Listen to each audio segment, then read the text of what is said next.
ॐ नमः भगवते वासुदेवाय। শ্রীমদ্ ভগবদ গীতা অষ্টাদশ অধ্যায় মোক্ষযোগ।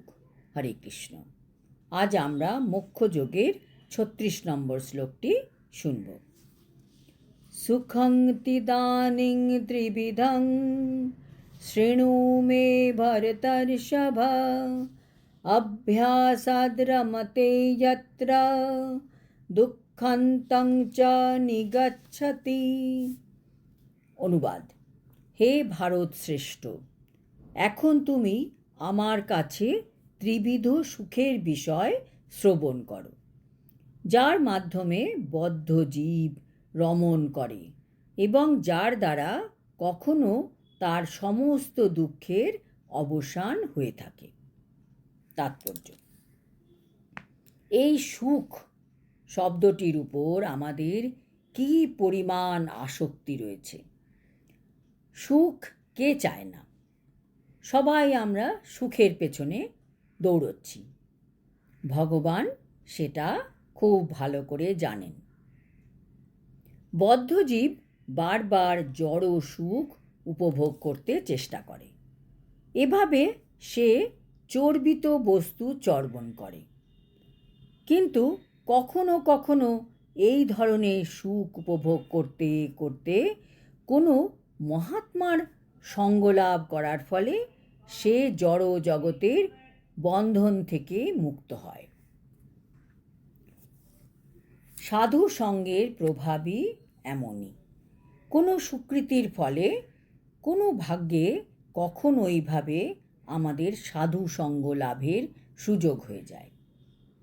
আমরা হয়তো জড় জগতের ইন্দ্রিয় তৃপ্তির পেছনে ছুটে বেড়াচ্ছি। সেই পথে হঠাৎ আমাদের কোনো সাধু সঙ্গ হলো এবং সেই সাধুর মাধ্যমে আমরা ইনফ্লুয়েন্সড হলাম। যেমন আমরা কোথাও বেড়াতে যাচ্ছি, তখন কোনো ভক্ত আমার পাশে ট্রেনে বসলেন এবং ধীরে ধীরে ওনার সাথে আমার কথা শুরু হলো এবং কথা বলতে বলতে উনি কৃষ্ণ ভাবনামৃত খুব সুন্দর করে বোঝাতে লাগলেন, যা তখন আমার মনে একদম গেঁথে গেল। এই রকম কারোর সাথে সাথে তার সুকৃতির ফলে এই রকম সাধু ব্যক্তির সংস্পর্শ লাভ হয়। সেটি একমাত্র সুকৃতি থাকলেই সম্ভব। বদ্ধজীব সর্বদাই কোনো না কোনো রকমের ইন্দ্রিয়ের তৃপ্তি সাধনের চেষ্টায় রত থাকে, কিন্তু সাধু সঙ্গের প্রভাবে সে যখন বুঝতে পারে যে তা কেবল একটি একই জিনিসের পুনরাবৃত্তি, তখন সে তার যথার্থ কৃষ্ণ ভাবনায় জাগ্রত হয়। এভাবেই তখন সে আবর্তনশীল তথাকথিত সুখের কবল থেকে মুক্ত হয়। আমাদের মনে প্রশ্ন আসতে পারে, আমরা কেন এত ঘোরাঘুরি করে খেয়ে দেয়ে ও পার্মানেন্ট সুখী হতে পারছি না? আমরা বেড়াতে যাচ্ছি, তারপর ফিরে আসছি, কিছুদিনের জন্য মনটা আনন্দে থাকে, তারপরেই তো আবার সেই যেকে সেই। খুব অল্প সময়ের জন্য সুখ আসে, তারপর আবার দুঃখ। আসলে এই জগৎটাই হচ্ছে দুঃখালয়ম, অশাশ্বতম। এখানে যতই চেষ্টা করি আমরা পার্মানেন্ট সুখ পাব না। দুটো দুঃখের মাঝের যে গ্যাপ, তাকেই আমরা সুখ বলি।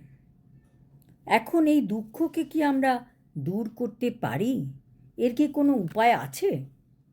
এর একমাত্র উপায় হচ্ছে যখন আমরা কোনো ভক্তের দ্বারা জানতে পারব কিভাবে কৃষ্ণ ভাবনামৃত অভ্যাসের মাধ্যমে নিজেদের শুদ্ধ করা যায়। সেই শুদ্ধতা লাভ করার ফলে আমরা পাব পার্মানেন্ট সুখ, অকৃত্রিম সুখ এবং শান্তি। আজ এই পর্যন্ত। পরের শ্লোকে ভগবান কৃষ্ণ বলবেন কিভাবে সাত্ত্বিক ব্যক্তি সুখী হতে পারবে। তারপর আমরা জানব রাজসিক ও তামসিক গুণে কিভাবে সুখী হওয়া যায়। হরি ওম তৎসৎ। হরে কৃষ্ণ।